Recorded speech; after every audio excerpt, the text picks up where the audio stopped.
Marijampolės regionas keičiasi, tampa vis patrauklesniu gyventi. Regioną artimiausiais metais pasieks daugiau kaip 132 milijonai ES investicijų.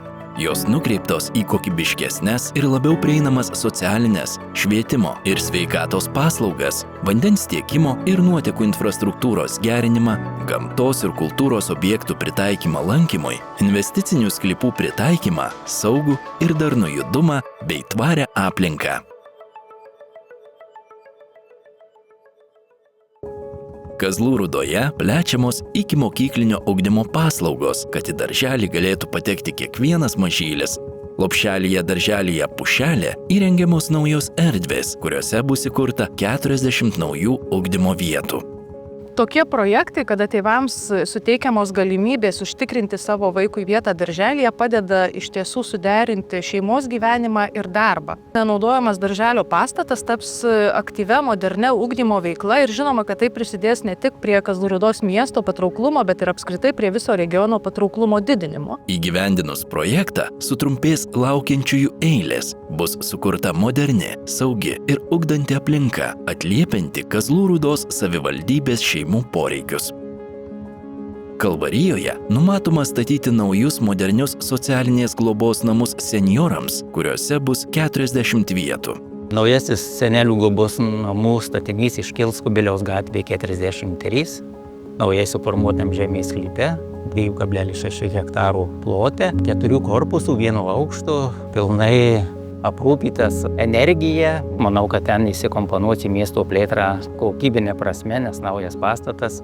Netolimoje ateityje daugiau vietų ir trumpesnės eilės, kurios mažins nežinomybę ir leis greičiau gauti reikiamą pagalbą. Vilkaviškis taps jaukesniu ir patrauklesniu gyventi. Įgyvendinus projektą gims nauji žalinimo sprendimai apie 28 hektarų plote. Pagrindas, ką apims, tai ir senojo miesto centrą, ir šiuolaikinio miesto centrą. Tai yra visa teritorija, kuri priklausytų mūsų tokio gražaus Vilkaviškio miesto centrui. Tai yra visa Gedimino gatvė, kur būtų keičiama danga iš šiandien dienai nelaidžios į laidžią vandeniui dangą. Labai džiaugiamės naujieną, buvęs pašto pastato stogas bus taip pat apželdintas.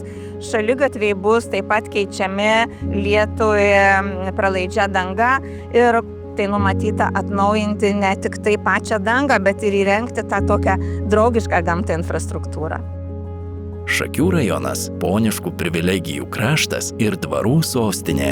Siekiant į Šakių rajoną ir visą Marijampolės regioną pritraukti daugiau turistų, numatoma įrengti prieplauką Nemuno pakrantėje, nutiesti dviračių takus ir sutvarkyti infrastruktūrą, kad prie piliakalnių ir dvarų būtų paprasčiau privažiuoti, patogiau ateiti ir jais pasigėrėti.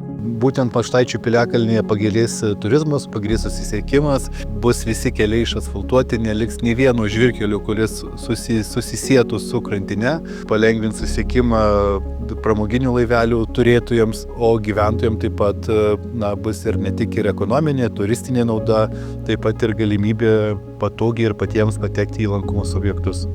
Daug nuveikta, dar daugiau laukia, bet kryptis aiški. Kaimo vietovės atgyja ir vis daugiau neįkainojamų kultūros ir gamtos objektų tampa visiems pasiekiami. Marijampolė keitėsi visus pastaruosius metus.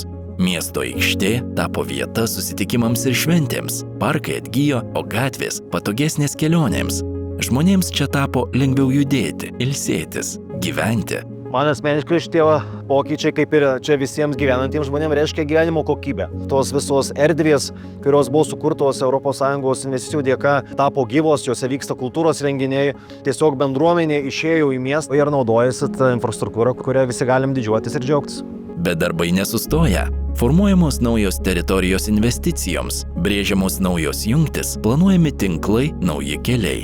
Prie Šešupės gimsta naujo tilto idėja, dar ant popieriaus, bet greitai čia jungsinti krantus ir žmones.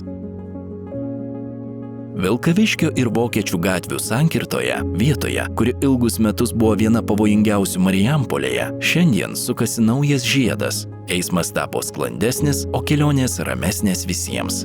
Tai Marijampolė, kuri toliau juda pirmyn, kartu su tais, kurie čia gyvena. Patogus, modernus ir gyvas. Toks Marijampolės regionas kuriamas šiandien.